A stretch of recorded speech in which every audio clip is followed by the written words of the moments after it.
નમસ્કાર દર્શક મિત્રો, હું આપની સાથે છું રાખી અંજારિયા। સ્વાગત છે આપનું કચ્છ ઉદય ટીવી ન્યૂઝમાં। તો દર્શક મિત્રો, જોઈએ આજના સમાચારો વિસ્તારથી। ગુજરાત પોલીસ વડા ડોક્ટર KLN રાવ ભુજ ખાતે પધાર્યા છે। આજે સવારે હરિપર રોડ પર આવેલી આઈજી કચેરી ખાતે ડીઆઈજી પહોંચ્યા હતા, જ્યાં રેન્જ આઈજી ચિરાગ કોરડિયા તેમજ પશ્ચિમ કચ્છ એસપી વિકાસ સુંડા, પૂર્વ કચ્છ એસપી સાગર બાગમાર, પાટણ એસપી વસંત નાઈ, બનાસકાંઠા એસપી પ્રશાંત દુબે તેમજ વાવ થરાદ એસપી ચિંતન જે તરૈયા હાજર રહ્યા હતા। આઈજી અને એસપી દ્વારા ડીજીપીને ગાર્ડ ઓફ ઓનર આપીને આવકાર આપવામાં આવ્યો હતો। ડીજીપી તરીકેની જવાબદારી સંભાળ્યા બાદ તેઓ પ્રથમ વખત કચ્છમાં આવ્યા છે। ખાસ કરીને 2 દિવસ દરમિયાન તેઓ ભુજ ખાતે ક્રાઇમ કોન્ફરન્સ યોજશે, જેમાં પોલીસની સાથે બીએસએફ, આર્મી, કોસ્ટગાર્ડ, એરફોર્સ સહિતના જોડાશે। તમામ એજન્સીઓના સંકલન પર ભાર મૂકવામાં આવશે। આ સિવાય તેઓ જખૌ, પિંગલેશ્વર સહિતના વિસ્તારોની મુલાકાત લઈ દુર્ગમ વિસ્તારોમાં ફરજ બજાવતા પોલીસ અધિકારીઓ, કર્મચારીઓ સાથે સંવાદ કરશે। ડીજીપીની આ મુલાકાત મહત્વપૂર્ણ માનવામાં આવે છે। દારૂ એક સામાજિક દૂષણ છે। આ દૂષણને ડામવા માટે પોલીસ અને સરકાર કટિબદ્ધ છે। સ્થાનિક, જિલ્લા સ્તરે અને રાજ્ય સ્તરે કાર્યવાહી થાય છે। કાર્યવાહી હજુ ચાલુ રહેશે। દારૂના નેટવર્કને નેસ્તનાબૂદ કરવાની નેમ હોવાનું ભુજ ખાતે રેન્જ આઈજી કચેરીમાં પત્રકાર પરિષદ દરમિયાન ગુજરાત પોલીસ વડા ડોક્ટર KLN રાવે જણાવ્યું હતું। गुजरात राज्य का डीजीपी बनने के बाद में મારી પહેલી મુલાકાત છે કચ્છ સરહદ વિસ્તારમાં। અને જે રીતે આપ સૌ જાણો છો કે કચ્છ એક સરહદી વિસ્તાર છે અને સરહદી જિલ્લો આવરી લેવામાં આવે છે।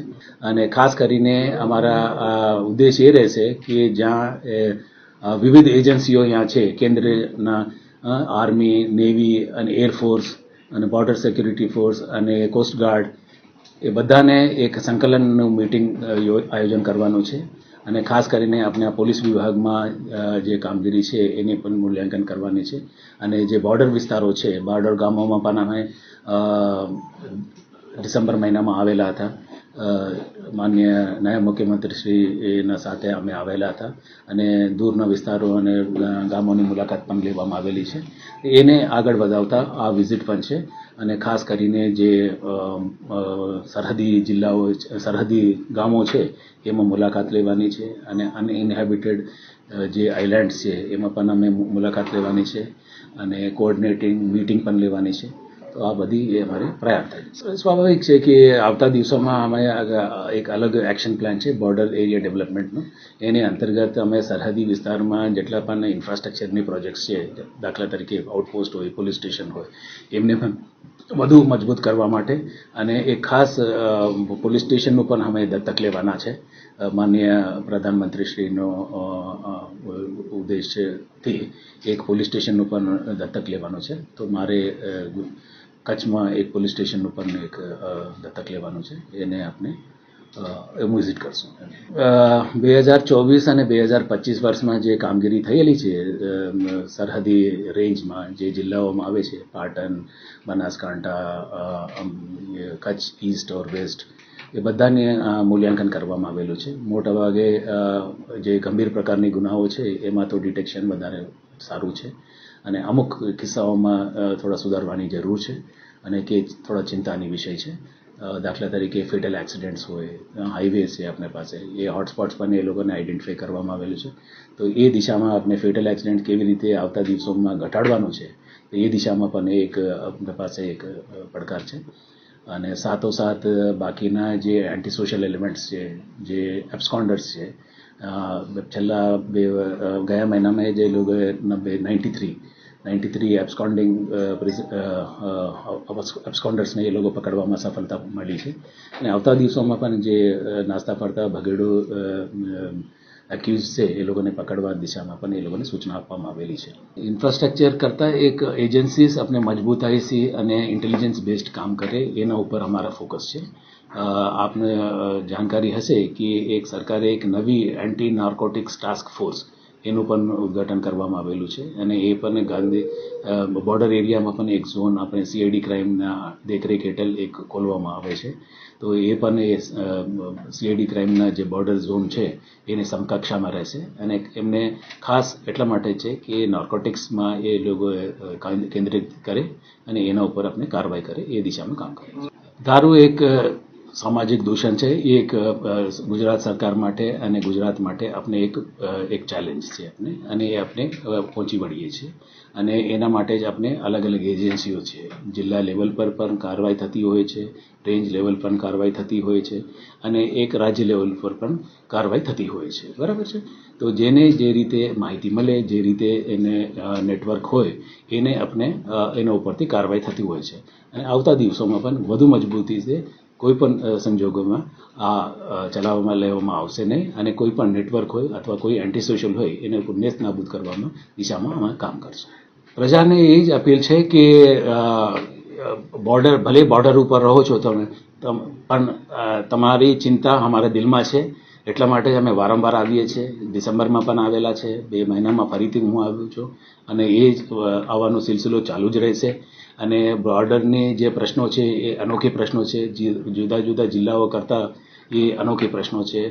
ખાસ કરીને જે સલામતી માટે, પીવાનો પ્રશ્ન માટે, રોજગારી માટે, અમુક જે પોલીસના જે કલમો છે, જે ગુનાઓ બને છે, એ મોસ્ટલી એ સામાજિક દૃષ્ટિએ જૈસા કે રોજગારી નહીં મળી હોય અથવા ચોરી થઈ છે એ રીતનું હોય છે.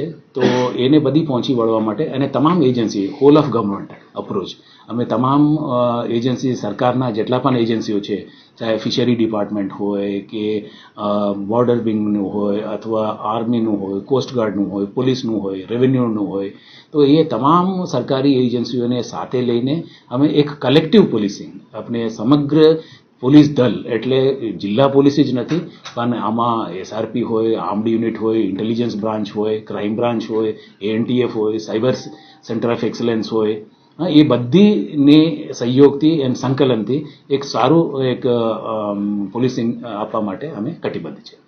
જે અમારા આજની યુગમાં મોટા પડકાર છે એક સાયબર ક્રાઇમ છે. બરાબર છે. અને સાયબર ક્રાઇમનું એક એ ભાગ છે કે ડિજિટલ અરેસ્ટ વાળું છે. અને મોટા ભાગે જે ડિજિટલ અરેસ્ટ જે સિનિયર સિટીઝન્સ હોય અથવા પેન્શનર્સ હોય, એ લોકોને લોકો ટાર્ગેટ કરતા હોય છે.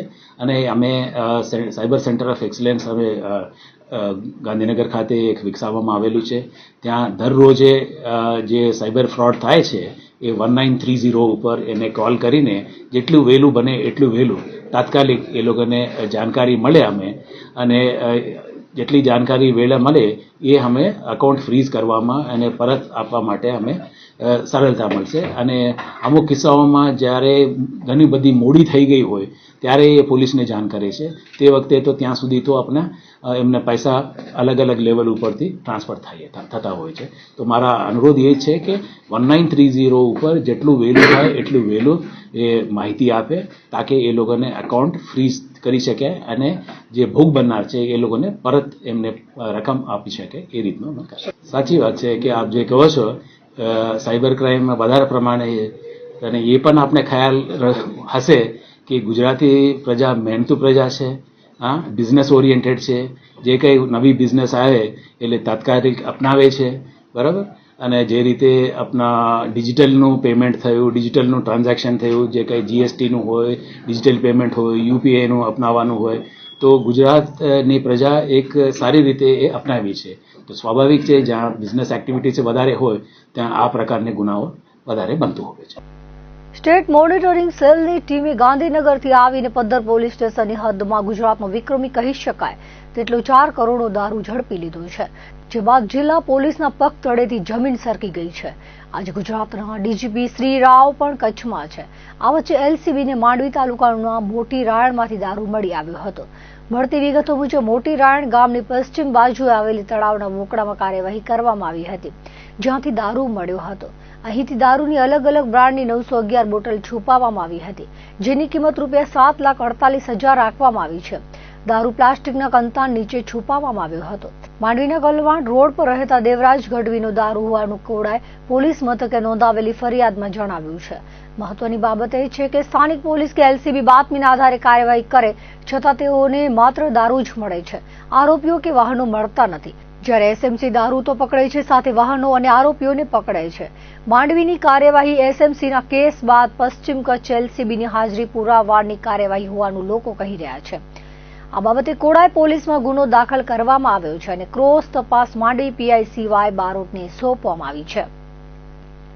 પદર પોલીસ સ્ટેશનની હદમાં આવતા ભુજ તાલુકાના વડવાડા ગામની સીમાથી વિદેશી દારૂના કટિંગ પર પીએસઆઈ એસવી ગલચરની આગેવાનીમાં ટીમે દરોડા પાડ્યા હતા. તપાસમાં ઘટના સ્થળેથી 56,088 જેટલી વિદેશી દારૂની બોટલો મળી આવી હતી, જેની બજાર કિંમત અંદાજે 4,85,00,000 રૂપિયાના દારૂ સાથે માલની હેરાફેરી માટે ઉપયોગમાં લેવાયેલા 2 મોટા ટાટા ટ્રક, 3 મિની ટ્રક અને 1 મહિન્દ્રા પિકઅપ સહિતના વાહનો પણ કબજે કરવામાં આવ્યા છે. દરોડા દરમિયાન પોલીસે સ્થળ પરથી 2 શખ્સોની ધરપકડ કરી છે. એસએમસી દ્વારા 4 કરોડનો દારૂ ઝડપી લેવામાં આવતા સ્થાનિક પોલીસની બેદરકારી સામે આવી છે, જેથી પદરના PI AG Parmar, PSI YS Zala, D સ્ટાફના એએસઆઈ મહેન્દ્રસિંહ જાડેજા, મહિપાલસિંહ નરેન્દ્રસિંહ, બીટ જમાદાર હેડ કોન્સ્ટેબલ નિલેશ પૂનમાભાઈને સસ્પેન્ડ કરવામાં આવ્યા છે, જ્યારે અન્ય હેડ કોન્સ્ટેબલોને ભુજ હેડક્વાર્ટરમાં બદલી કરવામાં આવી છે. આ સિવાય એલસીબીના PI M Makwana, PSI JB જાદવને લીવ રિઝર્વમાં મૂકવામાં આવ્યા છે. લીવ રિઝર્વમાં જાય તે પહેલા એલસીબીના પીઆઈએ 4 કર્મચારીને એલસીબીમાંથી છૂટા કર્યા હતા, જેમાં એએસઆઈ સુરેન્દ્રસિંહ વનરાજસિંહ ઝાલાને જખૌ, હેડ કોન્સ્ટેબલ રાજેન્દ્રસિંહ અમરસિંહ રાઠોડને હાજીપીર, વિક્રમસિંહ મેરુભા ગોહિલને વાયર તેમજ હેડ કોન્સ્ટેબલ દિવ્યરાજસિંહ રઘુવીરસિંહ જાડેજાને નારાયણ સરોવર ખાતે બદલી કરવામાં આવી છે. અત્રે ઉલ્લેખનીય છે કે છેલ્લા 10 મહિના દરમિયાન સ્ટેટ મોનિટરિંગ સેલ દ્વારા કચ્છમાં માંડવી તાલુકાના ત્રગડી, કેરા, મુન્દ્રા સહિતના વિસ્તારમાં કાર્યવાહી કરીને 12.50 કરોડનો દારૂ ઝડપી લેવામાં આવ્યો છે. જો કે ગણતરીના કલાકોમાં સસ્પેન્ડ અને લીવ રિઝર્વના પગલાં લેવાયા હોય તેવો આ પહેલો દાખલો છે. કચ્છ કલેક્ટર આનંદ પટેલના અધ્યક્ષસ્થાને ભુજ કલેક્ટર ઓફિસ ખાતે સંકલન સહ ફરિયાદ સમિતિની બેઠક યોજાઈ હતી. કલેક્ટર આનંદ પટેલે પ્રજાના ચૂંટાયેલા પ્રતિનિધિશ્રીઓ દ્વારા રજૂ કરાયેલા તમામ પ્રશ્નોનું ત્વરિત નિરાકરણ લાવીને પ્રજાહિતના લક્ષ્ય સાથે કામગીરી કરવા અધિકારીઓને સૂચના આપી હતી. જિલ્લા પંચાયત પ્રમુખ જનકસિંહ જાડેજાએ ભચાઉ તાલુકાના શિકારપુર ખાતે ગેટ કોફીડરનું કામ, નર્મદા કેનાલથી પાણીનું વિતરણ સહિત નાગરિકોને ઝડપથી માળખાકીય સુવિધા ઉપલબ્ધ થાય તે અંગેના વિવિધ પ્રશ્નોની રજૂઆત કરી હતી. સાંસદ વિનોદભાઈ ચાવડાએ મીટિંગ દરમિયાન સરકારી વિકાસ કાર્યો માટે જમીન સંપાદન પ્રક્રિયા, એસટી નિગમ દ્વારા મુસાફરો માટે નવા રૂટની ફાળવણી, ખેડૂતોને ઝડપથી વીજ કનેક્શન, શિક્ષણને લગતી માળખાકીય સુવિધાઓમાં વધારો, શાળાઓના ઓરડાના નવીનીકરણ માટે સર્વેની કામગીરી, આરટીઓ અને પોલીસ દ્વારા ટ્રાફિક નિયમન, સેવન સ્કાય સહિત ભુજના રેલવે ક્રોસિંગ પર ફ્લાયઓવરનું નિર્માણ, ભુજ શહેરમાં ટ્રાફિકનું ભારણ ઘટાડવા બાયપાસ માટેની દરખાસ્ત વગેરે પ્રશ્નોની રજૂઆત કરી હતી. ભુજ ધારાસભ્ય કેશુભાઈ પટેલે જિલ્લામાં પાણીના વિતરણનું ઉત્કૃષ્ટ માળખું બનાવવા, બંને પાણી પુરવઠામાં પૂરતું પાણી આપવા, ઓગણ, રિપેર અને સિંચાઈના કામો ગુણવત્તાયુક્ત રીતે કરવા, કચ્છ જિલ્લામાં જળ સંરક્ષણના વિવિધ પ્રોજેક્ટનું અમલીકરણ કરવા અને ભુજ નગરપાલિકા દ્વારા પાણી વિતરણ વ્યવસ્થા સુદ્રઢ બને તે માટેનું ચોક્કસ આયોજન કરવા વગેરે પ્રશ્નોની રજૂઆત કરી હતી. અબડાસા ધારાસભ્ય પ્રદ્યુમનસિંહ જાડેજાએ નખત્રાણામાં ટાઉન હોલનું કાર્ય, દયાપર ખાતે સરકારી કોલેજનું કામ, ડેમ નિર્માણ માટે જમીન સંપાદન, ધાવડા માટે રેવન્યુ હકપત્ર, નખત્રાણા બાયપાસ માટેના કામની પ્રગતિ, ગજણસર ગામનું રેવન્યુ રેકર્ડ, લુડબાઈ જૂથ ગ્રામ પંચાયતમાંથી કમી કરીને અમારા ખાતે તબદીલ કરવા, સારણ મોટી ગામનું રેવન્યુ પ્રશ્ન, લખપત સહિત અબડાસાની વિવિધ શાખાઓમાં નવીન ઓરડાનું કાર્ય, પશુઓના સ્થળાંતર માટે વાહન પાસ, ભારે વાહનોનું નિયમન, આરટીઓ દ્વારા ટ્રાફિક નિયમન ડ્રાઈવ, ગોદાતળ અને કોટાયા ગામની જમીનની વન વિભાગને સોંપણી નહીં કરવાની ગ્રામજનોની રજૂઆત વગેરે પ્રશ્નો રજૂ કર્યા હતા. સામાજિક ન્યાય સમિતિના ચેરમેન પુરુષોત્તમભાઈ મારવાડાએ સિંધોડી સહિતના ગામોને શુદ્ધ પેયજળ પૂરું પાડવા, પ્રજાઓ અને સિંધોડી ગામના ખેડૂતોની જમીન રેવન્યુ રેકર્ડનો દરજ્જો, અબડાસાના કનકપર, વિંજાણ, આમરવાંડ વગેરે શાળાઓના બિલ્ડિંગ કામની પ્રગતિ, સણોસરાથી નલિયા રસ્તાઓને પાણી ભરાવથી બચાવવા અંડરપાસ બનાવવા વગેરે પ્રશ્નોની રજૂઆત કરી હતી. કચ્છ કલેક્ટર જનપ્રતિનિધિશ્રીઓના પ્રશ્નો અંગે સંબંધિત અધિકારીઓ પાસેથી વિગતો મેળવીને નાગરિકોને ઝડપથી જન સુવિધાઓ ઉપલબ્ધ થાય અને કોઈ મુશ્કેલી ન પડે તે માટે ત્વરિત કામગીરી કરવા સૂચના આપી હતી. કલેક્ટરે સ્થળ વિઝિટ કરીને જનપ્રતિનિધિશ્રીઓના પ્રશ્નોનો ઉકેલ આવે તે રીતે આયોજનબદ્ધ રીતે પ્લાનિંગ કરવા અધિકારીઓને જણાવ્યું હતું. પશ્ચિમ રેલવેના અમદાવાદ મંડળમાં 484 એલાર્મ ચેન પુલિંગની ઘટનાઓ નોંધાઈ હતી. તેમાંથી 449 કેસોમાં નિયમિત રીતે કેસ નોંધાવવામાં આવ્યા હતા. બાકીના કેસોમાં પ્રાથમિક તપાસ બાદ કાનૂની કારણોસર કેસ નોંધાવવામાં આવ્યા ન હતા. કેસોમાં કાર્યવાહી કરતા રેલવે સુરક્ષા દળ દ્વારા 408 વ્યક્તિઓની ધરપકડ કરવામાં આવી હતી. 48,700નો દંડ વસૂલવામાં આવ્યો હતો. સ્ટેશન સ્તરે વિરમગામ અને ગાંધીધામ સાબરમતી ખાતે એલાર્મ ચેન પુલિંગની ઘટનાઓ તુલનાત્મક રીતે વધુ નોંધાઈ હતી. સામખિયાળી, ભુજ તેમજ અમદાવાદ, સાબરમતી ખંડોમાં વધુ ઘટનાઓ સામે આવી હતી, જ્યાં આરપીએફ દ્વારા વધારાની દેખરેખ તથા વિશેષ અભિયાન ચલાવવામાં આવ્યા હતા. એલાર્મ ચેન પુલિંગના મુખ્ય કારણોમાં ખોટી ટ્રેન અથવા કોચમાં ચડી જવું, સામાન રહી જવું અથવા સહપ્રવાસી રહી જવા જેવી પરિસ્થિતિઓ મુખ્ય રૂપે નોંધાઈ હતી. ધ્યાનમાં રાખીને આરપીએફ દ્વારા મુસાફરોને જાગૃત કરવા માટે નિયમિત અભિયાન ચલાવવામાં આવી રહ્યા છે. રેલવે કર્મચારીઓ સાથે વધુ સારું સમન્વય સ્થાપિત કરવામાં આવ્યું છે. ઉપરાંત આશ્રમ એક્સપ્રેસ, કચ્છ એક્સપ્રેસ, આલા હજરત એક્સપ્રેસ જેવી કેટલીક ટ્રેનોમાં એલાર્મ ચેન પુલિંગની ઘટનાઓ તુલનાત્મક રીતે વધુ નોંધાઈ હતી.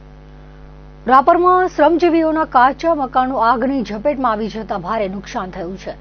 પ્રાપ્ત વિગતો અનુસાર શનિવારે સવારે 9:30 વાગ્યાની આસપાસ રાપરના તિરુપતિ વિસ્તારમાં આવેલા કાચા મકાનો અને ઝૂંપડાઓમાં અગમ્ય કારણોસર અચાનક આગ ફાટી નીકળી હતી. જોતજોતામાં આગે વિકરાળ સ્વરૂપ ધારણ કરી લેતા આસપાસના વિસ્તારોમાં ભયનો માહોલ છવાયો હતો. ઘટના અંગે રાપર ફાયર ફાઇટરની ટીમને તાત્કાલિક જાણ કરવામાં આવતા ફાયરની ટીમ ઘટના સ્થળે દોડી ગઈ હતી. ફાયર ટીમ જ્યારે સ્થળ પર પહોંચી ત્યારે આગ 4 જેટલા કાચા મકાનોને પોતાની લપેટમાં લઈ ચૂકી હતી. ફાયરના જવાનોએ યુદ્ધના ધોરણે પાણીનો મારો ચલાવી આગને કાબૂમાં લેવાની કામગીરી હાથ ધરી હતી. સતત જહેમત બાદ આગ પર કાબૂ મેળવવામાં આવ્યો હતો, પરંતુ ત્યાં સુધીમાં ગરીબ શ્રમજીવીઓના 4 રહેઠાણો સંપૂર્ણપણે બળીને ખાખ થઈ ગયા હતા. ભીષણ આગમાં ઘરવખરી અને માલ સામાન બળી જતા પરિવારો નિરાધાર બન્યા છે. જોકે ફાયર બ્રિગેડની સમય સૂચકતાને કારણે બાજુમાં જ આવેલા અન્ય કાચા મકાનોને બચાવી લેવામાં સફળતા મળી હતી, જેના કારણે એક મોટી હોનારત ટળી હતી. બચાવ કામગીરીમાં રાપર ફાયર લીડર કાનજી ડોડિયા, લલિત ઝાલા અને વેલજીભાઈએ ખડે પગે રહીને આગને વધુ ફેલાતી અટકાવી હતી. હાલમાં આગ લાગવાનું ચોક્કસ કારણ જાણી શકાયું નથી. અત્રે નોંધનીય છે કે તાજેતરમાં જ રાપર શહેરમાં એક જર્જરિત ઇમારતની બાલ્કની ધરાશાયી થઈ જતા નીચે પાર્ક કરેલા વાહનોને મોટું નુકસાન થયું હતું. ત્યારબાદ આગની દુર્ઘટનાના કારણે 4 શ્રમજીવીઓના આસિયાના સળગીને ખાખ થઈ જતા ગરીબ પરિવાર માટે મુસીબત સર્જાઈ હતી. બન્નીના લુણા ગામે ચરિયાણ વિસ્તારમાં આગ લાગી હતી. આગને કારણે 10 થી 12 એકરમાં ઘાસ બળીને ખાખ થઈ ગયું હતું. આગ કયા કારણોસર લાગી તેની તપાસ ચાલુ છે. આગ એટલી વિકરાળ હતી કે જોતજોતામાં અબુલે ઘાસ બળીને ખાખ થઈ ગયું હતું. આગ લાગી હોવાની જાણ થતા હાજીપીર પોલીસ સ્ટેશનના પીએસઆઈ વીડી ગોહિલને જાણ કરતા સ્ટાફ સ્થળ પર ધસી ગયો હતો. ગામના જાગૃત નાગરિક આલમભાઈ જત, તાલુકા પંચાયતના સભ્યો અબ્દુલ્લાભાઈ તાત્કાલિક પાણીના ટેન્કરો મંગાવી આગને કાબૂમાં લેવા જહેમત ઉઠાવી હતી. લોકોએ મોટા મોટા લાકડા ઝાંખરા લઈ આગને વિખેરવા લાગ્યા હતા. આગના કારણે પશુધન માટેનો અમૂલ્ય ઘાસ મોટા પ્રમાણમાં બળીને ખાખ થઈ ગયો હતો. આગને કાબૂમાં લેવા હાજીપીર પોલીસ સ્ટેશનનો સ્ટાફ દિનેશભાઈ ચૌધરી, નરેન્દ્રસિંહ પરમાર, આલમભાઈ જત, અબ્દુલ્લાભાઈ જત, ફોરેસ્ટ વિભાગના કર્મચારીઓ તલાટી અમીનભાઈ સમાને જાણ કરતા તેમણે મામલતદારને જાણ પણ કરી હતી. સાંજે 6 થી 7ની વચ્ચે ગામના નાગરિકો, પોલીસ સ્ટાફ, ફોરેસ્ટ કર્મચારીઓ દ્વારા આગને કાબૂમાં લેવા સફળતા મળી હતી. આગ શા કારણે લાગી તેની તપાસ કરવામાં આવી રહી છે તેવું ઉમેશ આચાર્ય જણાવ્યું હતું. ભુજ તાલુકા પંચાયત સભ્ય અબ્દુલભાઈ બુઢાએ જણાવ્યું હતું કે આગ લાગી હોવાની સ્થાનિક લોકો દ્વારા જાણ કરવામાં આવી હતી, જેથી પાણીના ટેન્કર મંગાવીને આગ કાબૂમાં લેવામાં આવી હતી. આગ લાગી હોવા અંગે હાજીપીર પાસે આવેલી કંપનીઓને જાણ કરી છતાં કોઈ વ્યવસ્થા કરી ન હતી.